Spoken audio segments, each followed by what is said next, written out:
الحمد للہ وکفا والصلاة والسلام علی عباده الذین اصطفى خصوصاً علی افضلہم وخاتم النبیین محمد الامین وعلی آلہ وصحبہ اجمعین.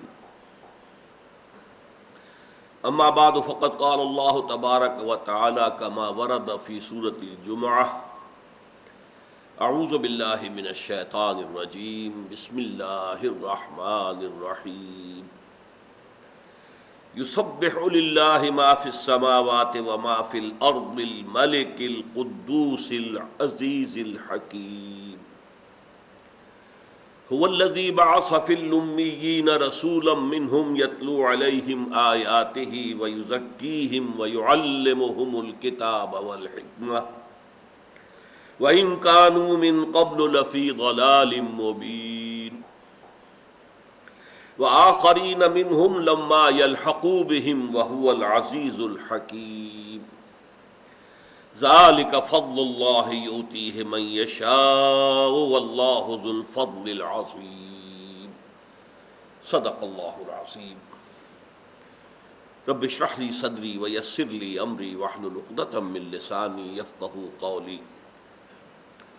اللہم ربنا الہمنا رشدنا واعذنا من شرور انفسنا. اللہم ارنا الحق حقا وارزقنا اتباعہ وارنا الباطل باطلا وارزقنا اجتنابہ. آمین یا رب العالمین. آج ہم اللہ کے نام سے سورہ جمعہ کا مطالعہ شروع کر رہے ہیں. دو باتیں قرآن مجید کے انداز ترتیب کے بارے میں آج آپ کے سامنے رکھنا چاہتا ہوں. پہلی بات تو یہ نوٹ کیجئے کہ قرآن مجید کا یونٹ جو ہے وہ آیت ہے، اور آیت کے لفظی معنی ہے نشانی. اسے ہم جملہ نہیں کہہ سکتے، اسے ہم ورس نہیں کہہ سکتے، حالانکہ انگریزی تراجم میں یہ لفظ استعمال ہوتا ہے. آیت کا کوئی ترجمہ ممکن نہیں ہے، اس لیے کہ آیت جملے پر بھی مشتمل ہو سکتی ہے، کئی جملوں پر مشتمل ہو سکتی ہے، جسے ہم نحو میں کہتے ہیں مرکبات ناقصہ پر مشتمل ہو سکتی ہے. جار اور مجرور والعصر ایک آیت ہو گئی. حالانکہ اب اس کے کیا معنی ہوں گے؟ زمانے کی قسم ہے. جب تک یہ نہ بتایا جائے کہ قسم کس چیز پر کھائی جا رہی تو بات تو پوری نہیں ہوئی.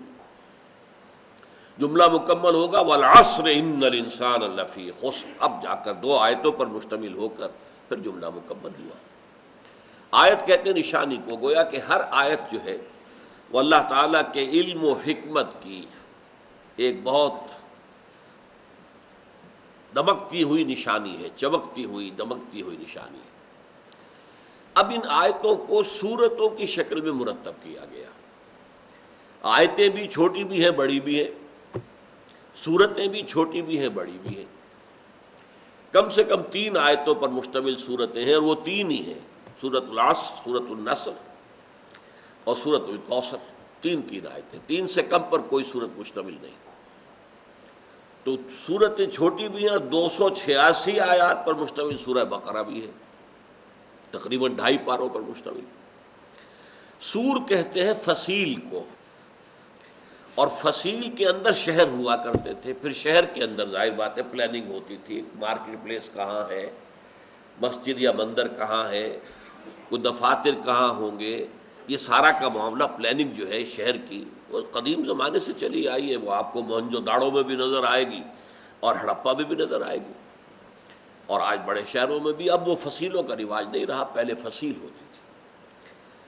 تو ان دونوں چیزوں کو آج میں بتانا چاہتا ہوں کہ جب کسی مجموعہ آیات کو پرو کر ایک صورت بنایا جاتا ہے تو اس میں ایک مرکزی مضمون ہوتا ہے، عمود کہلاتا ہے. ہر صورت کا ایک مرکزی عمود ہے، اور ہر آیت اس عمود کے ساتھ متعلق ہوتی ہے.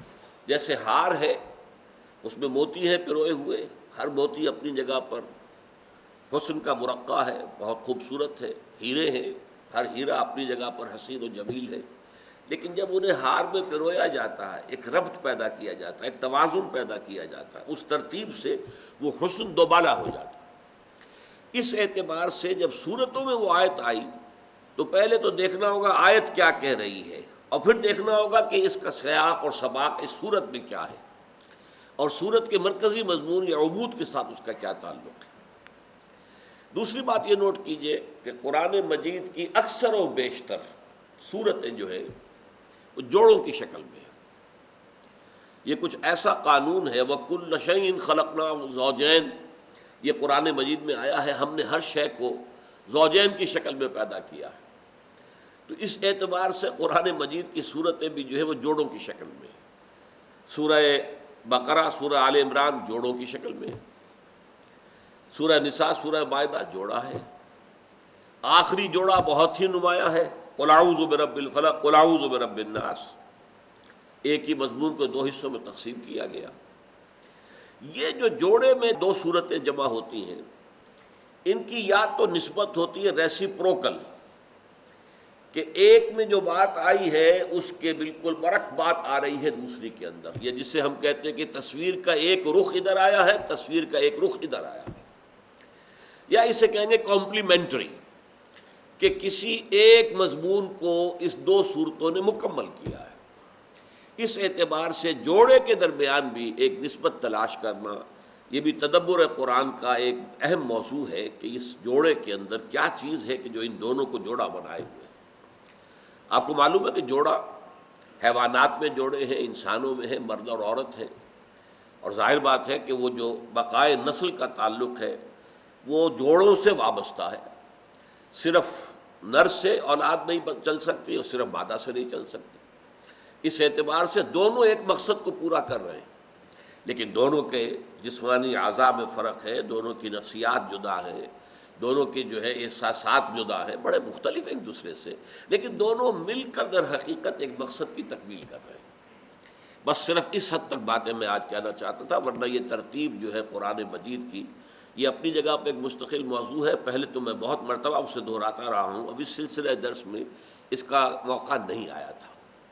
آج میں نے یہ دو باتیں کیوں کہی ہیں؟ سورۃ الصف اور سورۃ الجمعہ یہ قرآن مجید میں حسین ترین جوڑے کی ایک مثال ہے۔ پہلی بات تو یہ نوٹ کر لیجیے، جو شروع میں ہم نے تمہیداً جو ہے کچھ باتیں نوٹ کی تھی، یہ 10 صورتیں ہیں قرآن مجید کی جو مدنیات ہیں، اور تعداد کے اعتبار سے یہ مدنی صورتوں کا سب سے بڑا گلدستہ ہے قرآن مجید میں، اگرچہ پارہ سوا بنتا ہے صرف، اور پہلا گروپ جو ہے 4 مدنی صورتیں بقرہ، آل عمران، نساء، مائدہ، وہ 6.25 پارے بنتے ہیں، یہ سوا پارہ ہے کل، اور 10 صورتیں، لیکن وہ 4 رہیں گی، یہ 10 ہیں، تو تعداد کے اعتبار سے یہ سب سے بڑا گلدستہ ہے، اور یہ 5 جوڑوں پر مشتمل ہے۔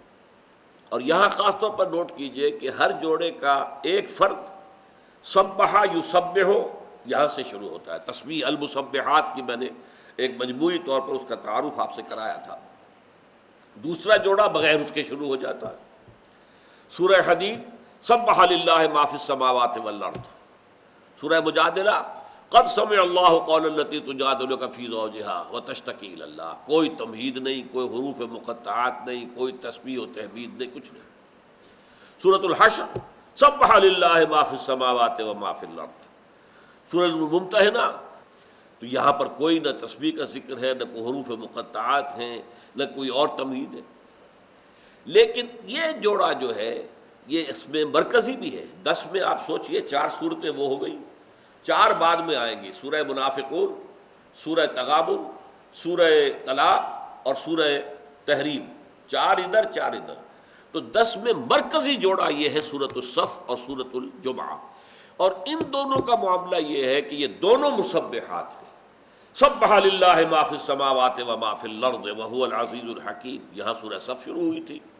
یسبح للہ ما فی السماوات وما فی الارض الملک القدوس العزیز الحکیم، یہ سورہ جمعہ کا آغاز ہے۔ اور یہاں دیکھیے جوڑے کی نسبت، سبح فعل ماضی ہے، یسبح فعل مضارع ہے، اور فعل مضارع کے اندر آپ کو معلوم ہے عربی زبان میں بھی اور فارسی میں بھی حال اور مستقبل دونوں جمع ہوتے ہیں۔ اس اعتبار سے گویا کہ زمانے کا احصاء ہو گیا، گھیراؤ ہو گیا، ایک تو یہ کہ کائنات کا گھیراؤ، قرآن مجید میں کہیں یہ لفظ کون و مکان اور یہ کائنات یہ الفاظ کہیں نہیں آئے۔ کائنات کی تعبیر کے لیے کیا آتا ہے؟ آسمان اور زمین، آسمان اور زمین، آسمان اور زمین، جس کو عرب کا بدو بھی سمجھ سکتا تھا، آج کا آدمی بھی سمجھ سکتا ہے۔ کائنات کا لفظ آتا تو اس کو تو سمجھانے کے لیے پہلے کون و مکان، یہ تو ایک فلسفے کی اصطلاح ہے، نہیں، آسمانوں اور زمین میں جو کچھ ہے۔ تو گویا کہ کل کون و مکان کا اس کے اندر جو ہے احاطہ ہو گیا فی السماوات والارض، لیکن زمانے کا حصہ وہ ان صورتوں میں ہوا ہے۔ ماضی سبح للہ ما فی السماوات و ما فی الارض، اور فعل مضارع یسبح للہ ما فی السماوات و ما فی الارض۔ گویا کہ زمان و مکان ان دونوں کا احاطہ اس جوڑے کے اندر ہو گیا۔ یہ بات میں تفصیل سے پہلے بھی عرض کر چکا ہوں کہ تسبیح کے معنی کیا ہے۔ تسبیح کہتے ہیں کسی شے کو، کسی ہستی کو اس کے مقام بلند پر برقرار رکھنا، کوئی عیب نہ ہو، کوئی اس کے اندر تقصیر نہیں ہے، کوئی اس کے اندر کمی نہیں ہے، کوئی ضعف نہیں ہے، کوئی احتیاج نہیں ہے، یہ ہے اس ہستی کی تسبیح۔ اب یہ تسبیح جو ہے ہم کرتے ہیں سبحان اللہ سبحان اللہ سبحان اللہ، یہ تسبیح ہے ہماری قولی ہے۔ سبحان اللہ العظیم، سبحان ربی العلیٰ، یہ ہم اپنے رکوع میں سبحان ربی العظیم سبحان ربی العلیٰ یہ ہم نے رکوع اور سجود کے اندر پڑھتے ہیں۔ تو یہ تو زبانی تسبیح باللسان ہو گئی۔ سبح یسبح کے معنی تیرنا، تیرنے کے معنی کیا ہے؟ جو پانی کی سطح پر برقرار رہے، نیچے ڈوب نہ جائے۔ اسی طرح خلا میں تیرنا، کہ ہر شے کا جو مدار اللہ نے مقرر کر دیا وہ اسی مدار میں رہے، اس سے ادھر ادھر نہ ہو جائے۔ تو یہ سبح یسبح یہ پانی میں تیرنے کے لیے بھی اور خلا میں تیرنے کے لیے بھی۔ کل فی فلک یسبحون، یہ تمام سیارے اور یہ ستارے جو ہیں وہ اپنے اپنے مدار کے اندر تیر رہے ہیں، اپنے مدار سے ادھر ادھر نہیں ہوتے۔ اور کسی کو سبح یسبح تیرانا، برقرار رکھنا، اس کی اونچائی، اس کے مقام عظیم جو ہے اس پر اسے فائز رکھنا، اس کے ساتھ کسی کمزوری کو، کسی احتیاج کو، کسی ضعف کو، کسی نقص کو، کسی عیب کو کسی درجے میں بھی منسوب نہ کرنا۔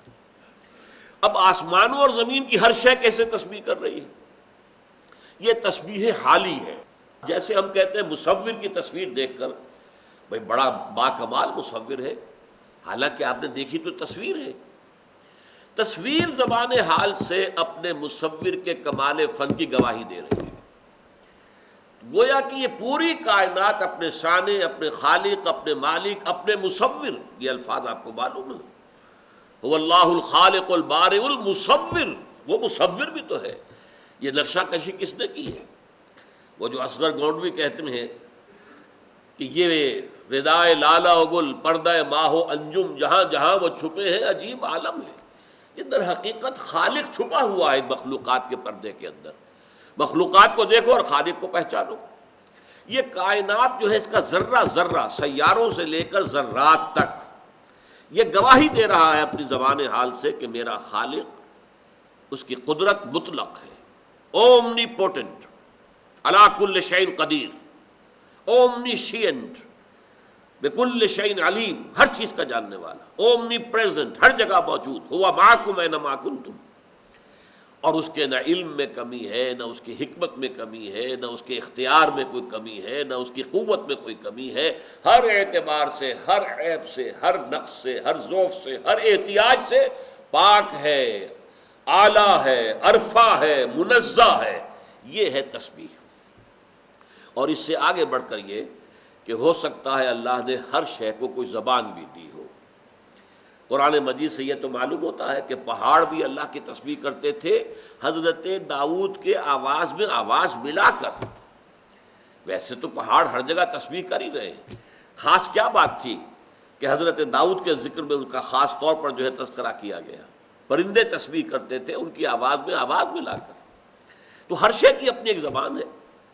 اور قیامت میں یہ نقشہ سامنے آئے گا جب ہمارے خلاف ہمارے ہاتھ پاؤں، ہماری آنکھیں، ہمارے اعضاء گواہی دیں گی، تو ہم کہیں گے لما شہدتم علینا، ارے تم تو میرے جسم کا ٹکڑا تھے، میری چھے تھے، میرے ہاتھ، میرے پاؤں، اور میرے خلاف گواہی دے رہے ہو۔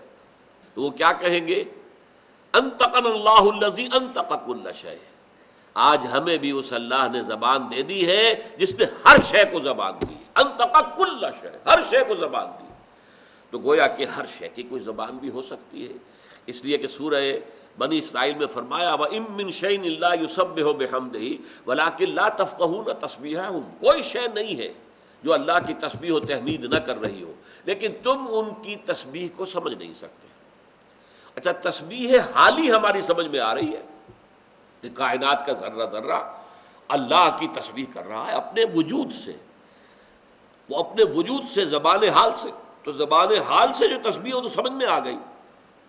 وہ تسبیح جو سمجھ میں نہیں آ رہی ہے، یقیناً کوئی زبان اللہ تعالیٰ نے ہر شے کو دی ہے۔ بہرحال یہ مضمون جو ہے 5 سورتوں کے شروع میں آیا، سورہ حدید سبح للہ ما فی السماوات والارض، وہاں ما فی کو دوبارہ نہیں لایا گیا۔ سورہ حشر سبح للہ ما فی السماوات وما فی الارض، پھر سورہ صف ہم پڑھ چکے ہیں سبح للہ ما فی السماوات وما فی الارض، اور یہاں سورہ جمعہ شروع ہو رہی ہے یسبح للہ ما فی السماوات وما فی الارض۔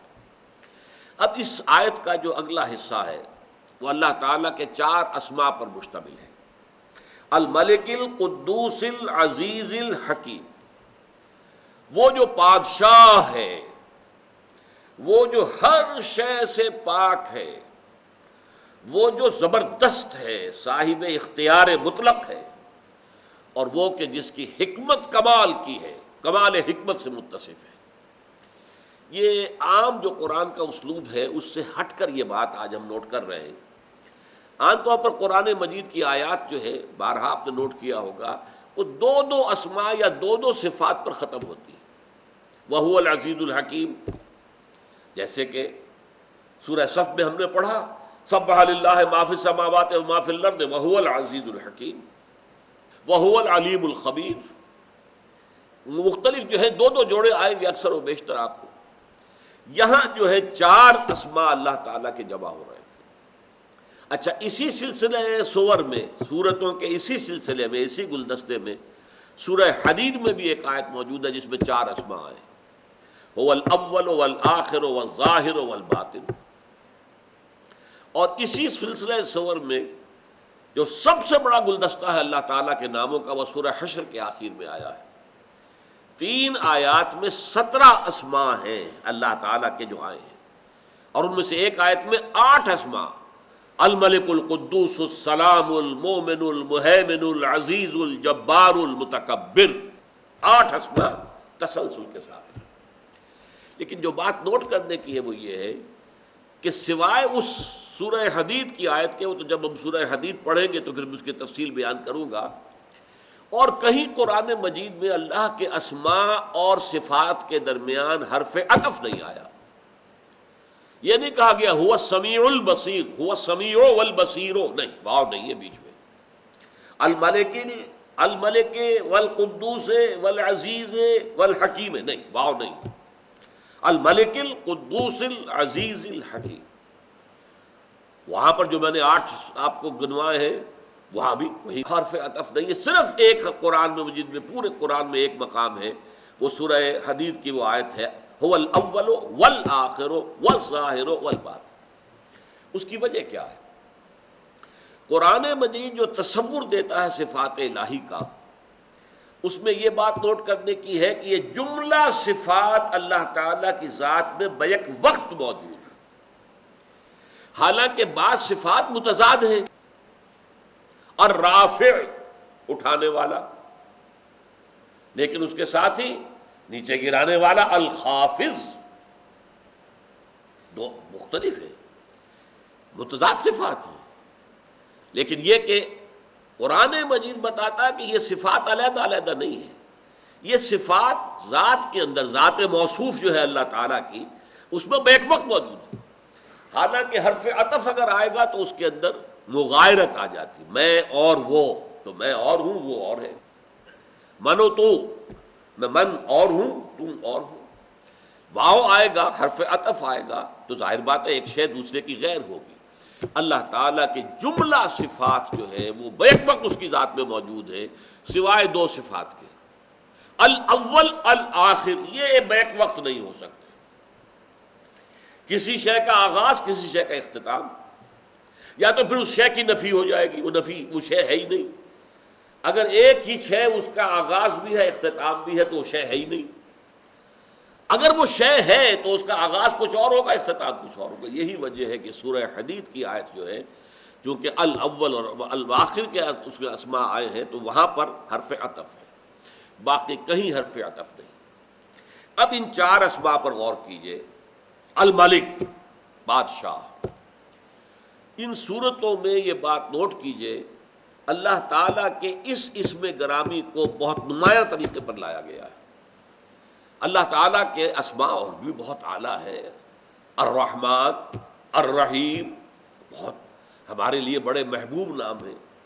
الملک، یہ در حقیقت یہ تصور دینے کے لیے ہے کہ وہ صرف خالق نہیں ہے، صرف باری نہیں ہے، صرف مصور نہیں ہے، حاکم بھی ہے۔ وہی اس کائنات کا مدبر ہے، وہی اس کا حاکم ہے، وہی قانون ساز ہے، اسی کا حق ہے کہ قانون بنائے۔ یہ جو دین کا سیاسی تصور ہے، سیاست اور دین جمع نہیں بلکہ سیاست دین کے تابع ہے، دین بالا تر ہے سیاست سے۔ یہ تصور جو ہے اس کو راسخ کرنے کے لیے جو آج کی دنیا کے اندر وہ بہت ہی دور جا چکا ہے لوگوں کو ذہن سے۔ لوگ جو ہے مذہب کو سمجھتے ہیں انفرادی زندگی کا معاملہ، بھائی جس کو چاہو مانو، جس کو چاہو پوجو، جیسے چاہو، مردہ کو جیسے چاہو ڈسپوز آف کرو، اسے نہلاؤ اور کفن پہناؤ اور دفن کر دو، یا اسے جلا دو چتا کے اندر، یا جو چاہو کرو، یہ تو آزادی ہے تمہیں، یہ مذہب کا معاملہ ہے۔ باقی پولیٹیکو سوشو اکنامک سسٹم، نظام، یہ بالکل علیحدہ ہے۔ یہ آج کے سیکولرزم کا گویا کہ یہ اصل الاصول ہے۔ قرآن مجید ان صورتوں میں، چونکہ میں نے آپ کو بتایا تھا کہ یہ صورتیں خاص طور پر امت کے دور زوال کے اعتبار سے بہت مناسبت رکھتی ہیں کہ اس کے اندر تعلیمات جو ہے اس انداز میں دی گئی ہیں کہ جب امت زوال سے دوچار ہو جائے تو پورے دین کی تعلیمات کا خلاصہ صرف سوا پارے کے اندر ان کے سامنے آ جائے۔ اور جیسا کہ آپ کو معلوم ہے پورے قرآن کا پڑھنا، سمجھ کر پڑھنا کوئی آسان کام تو نہیں، لیکن چلو یہ اللہ نے خلاصے دے دیے تمہیں۔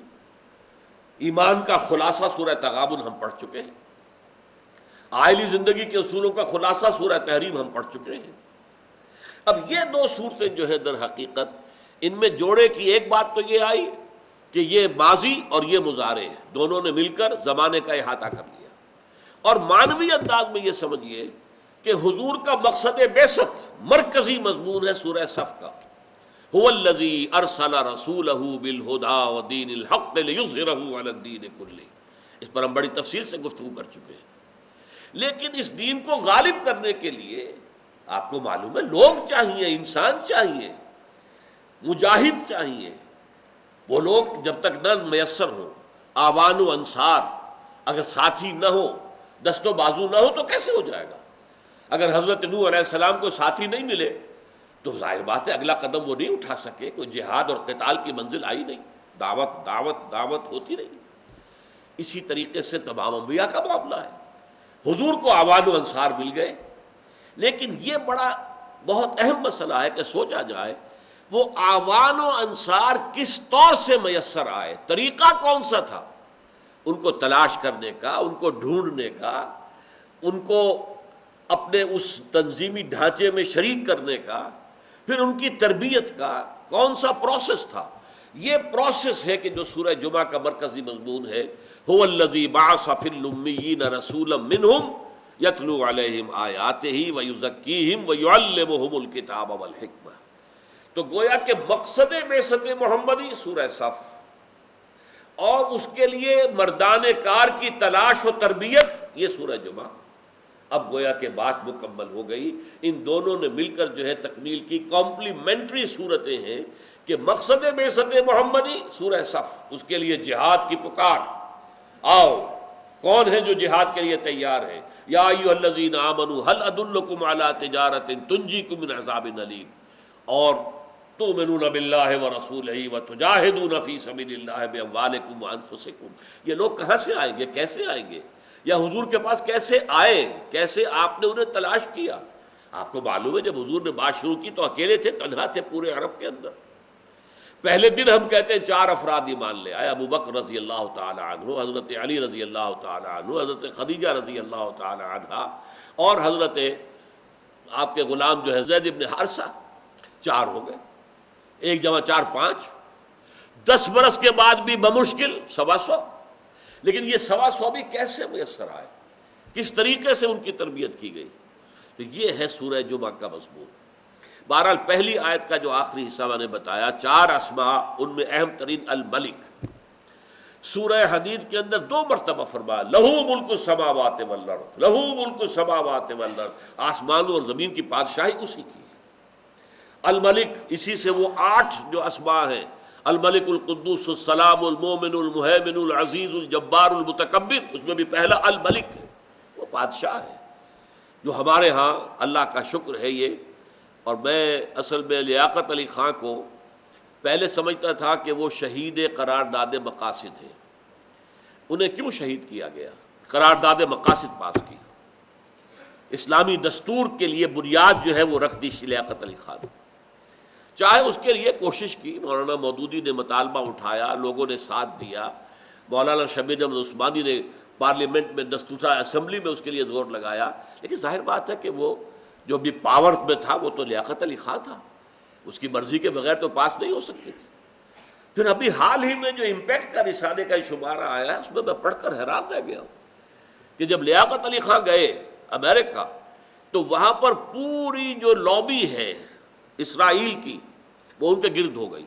بڑا ریسیپشن دیا، دعوت دی، پھر انہیں بڑے بڑے سب بات دکھائے، آپ اگر اسرائیل کو تسلیم کر لیں تو ہم یہ دے دیں گے آپ کو، اور یہ دے دیں گے، اور یہ کریں گے، اور اس طرح تعاون کریں گے.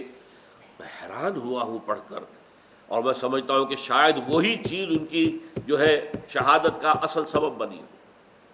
انہوں نے کہا، اور جملہ بہت خوبصورت کہا، انہوں نے کہا gentleman our souls are not for sale. ہماری روحیں بکاؤ شے نہیں ہے کہ آپ یہ قیمتیں مجھے دکھا رہے ہیں اور ہم یہ قیمت وصول کر کے اسرائیل کو تسلیم کر لیں. ہو سکتا ہے اسی پر ان کو شہید کرایا گیا، واللہ عالم. بہرحال الملک یہ ہم نے اپنے قرارداد مقاصد میں طے کیا. القدوس، دنیا میں کوئی تصور نہیں ہے بادشاہ کا کہ جو کسی عیب سے پاک ہو. اس کی نیت بھی خراب ہو سکتی ہے، اس کے اخلاق بھی خراب ہو سکتے ہیں، لیکن یہ ملک قدوس ہے، پاک ہے ہر شے سے. العزیز، زبردست. یہ العزیز اور الحکیم تو یہ 2 اسماء جو ہے یہ ان صورتوں میں بہت مرتبہ آئے. سورہ صف کی پہلی آیت کیا تھی؟ سبح للہ ما فی السماوات و ما فی الارض وہو العزیز الحکیم. یہی عزیز الحکیم پر جو ہے سورہ حشر ختم ہوتی ہے.